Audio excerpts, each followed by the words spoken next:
Hello and welcome. This is your host Bianca Saurashtra, and we'll be bringing to you some of the prominent news stories from across the world. Let's have a look at the headlines. Prince William's Mid-East trip is the first official UK royal visit to the Holy Land.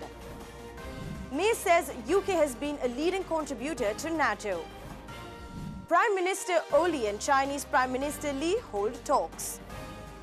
Trump gets highest marks for North Korea effort by AP poll.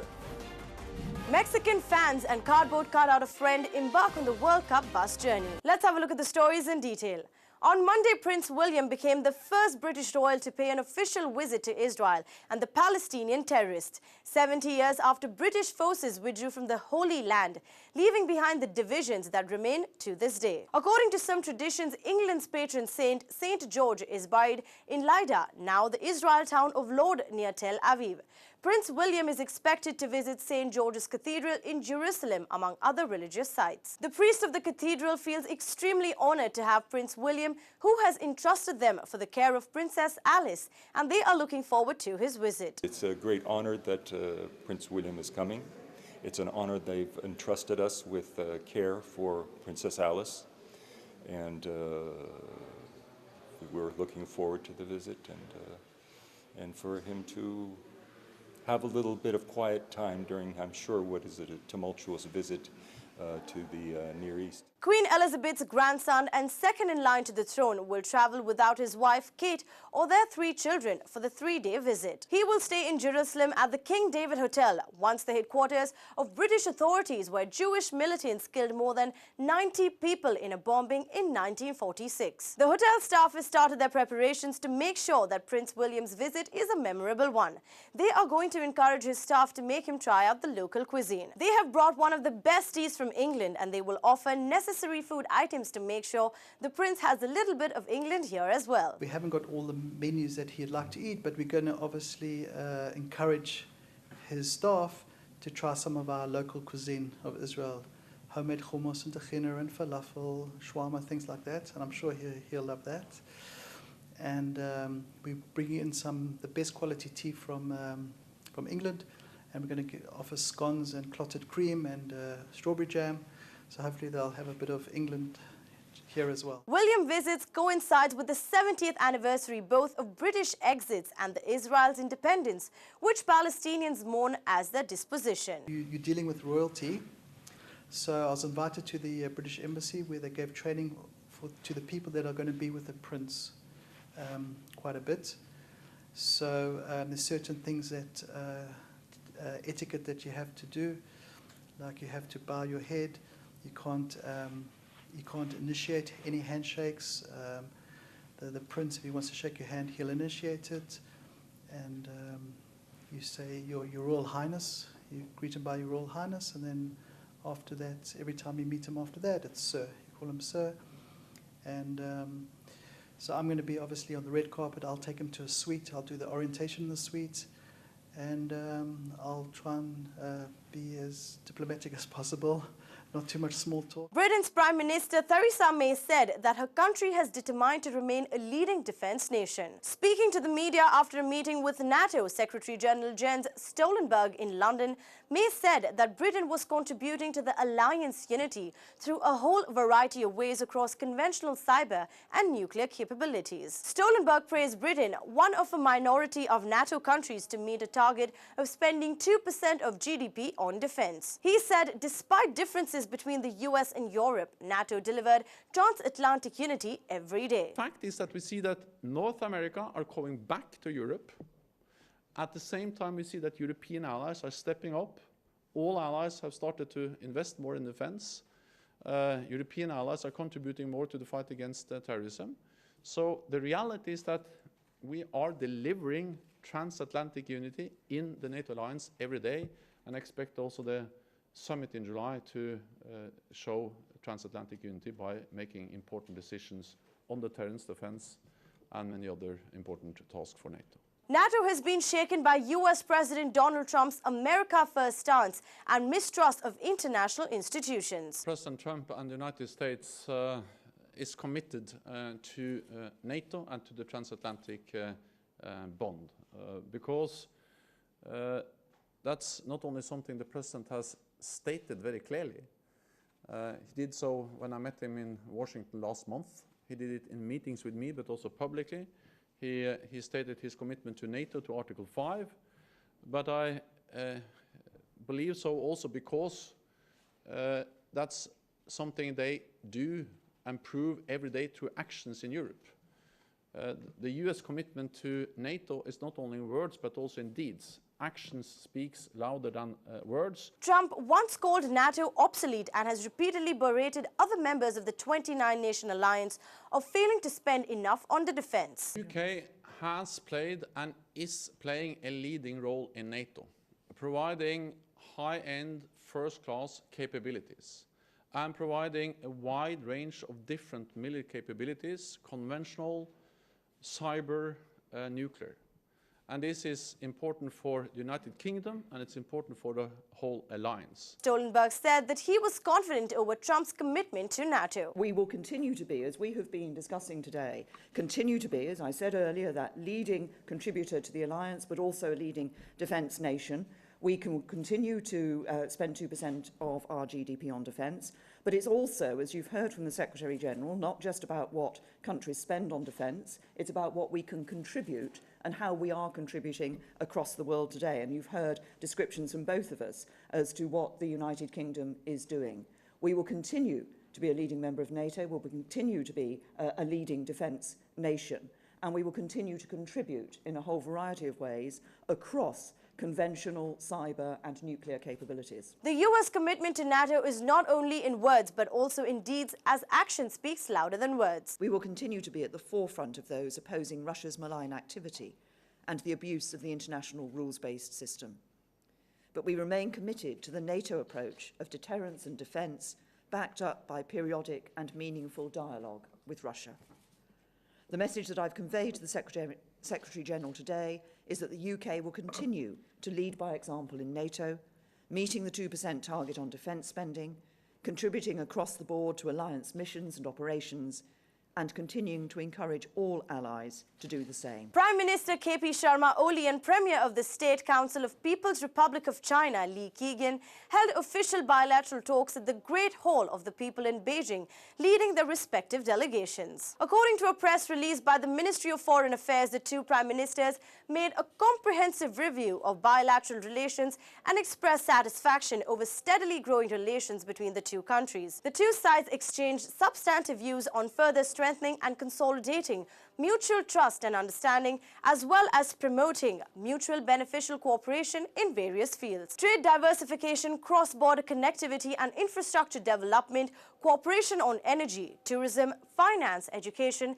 culture were among the matters that figured prominently during the talks. The major objective of the visit is to further deepen bilateral relations and cooperation. Oli is accompanied by Gyawali, Minister for Home Affairs Ram Bahadur Thapa, Minister for Energy, Water Resources and Irrigation Barsha Manpun, Minister for Physical Infrastructure and Transport Raghubir Mahaseth, Chief Advisor to the Prime Minister Bishnu Rimal, among others. Following the official talks, the two Prime Ministers witnessed the signing ceremony of the following bilateral agreements and Memorandum of Understandings concluded between Nepal and China.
A majority of Americans now approve of President Donald Trump's handling of U.S. relations with North Korea, a change that comes after his historic summit with the country's leader Kim Jong-un. But most don't believe Kim is serious about addressing the international concerns about his country's nuclear weapon program. A new poll from the Associated Press Nork Center for Public Affairs Research released that 55% of Americans approve of Trump's diplomacy with North Korea, up from 42% in March and 34% last October. It's the highest rating for the Republican president on any individual issue on an AP NORC poll since his inauguration. The survey was conducted immediately after Trump concluded a one-day meeting with US and North Korean leader in 6 decades of hostility, at which they agreed North Korea would work towards denuclearization in exchange for US security guarantees. The new AP NORC poll shows that a majority of Americans now approve of the job that Donald Trump is doing on handling North Korea.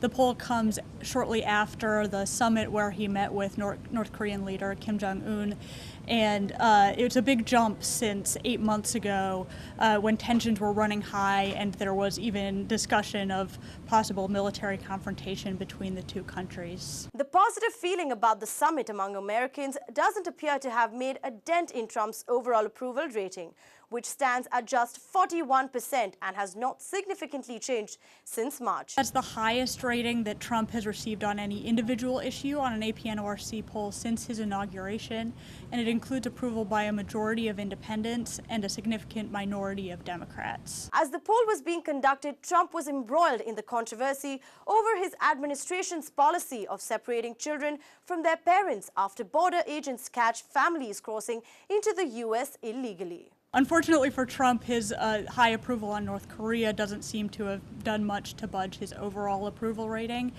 That's held steady at around 40% since March. Even though they mostly approve of Trump's handling of North Korea, only about a quarter of Americans say they have much confidence in Trump's ability to handle complex foreign policy situations. Even on North Korea, there's some sign of ambivalence. Americans don't necessarily think they'll get the results out of the summit that the Trump administration has said that it's hoping for.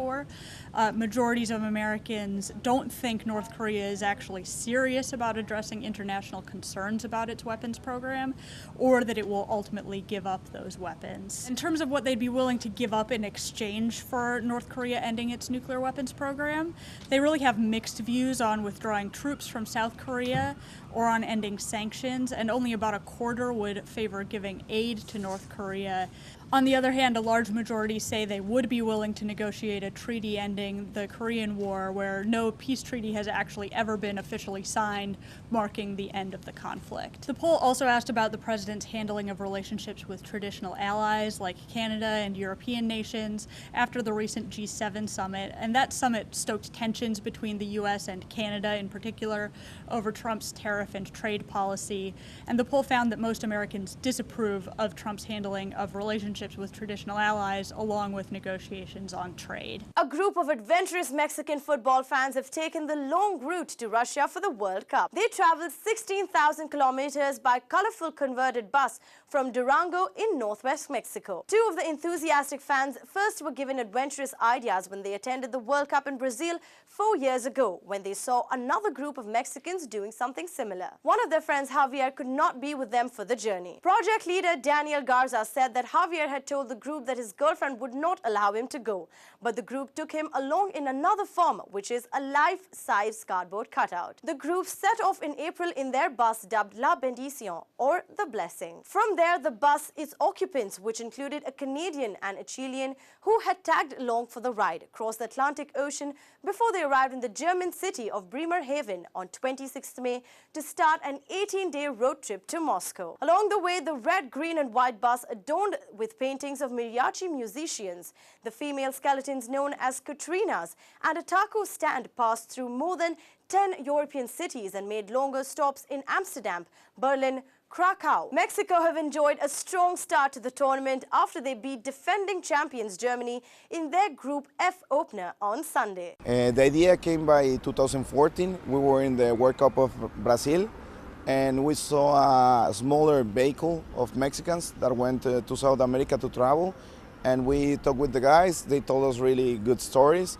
We were in love with their story and want to we're thinking about doing more or less the same thing and to sell food to pay for the trip in Russia, but it was too hard to make, and we were saving money for almost 4 years, a couple of friends of ours. And at the end of the day, like in October or November, we were thinking to do it with a school bus to change all the inside ourselves. And we did it. He was a planner with us, and he didn't actually come at the end because the girlfriend didn't allow him to come. So we decided to bring him in a cartoon and make him see what he was missing about the trip.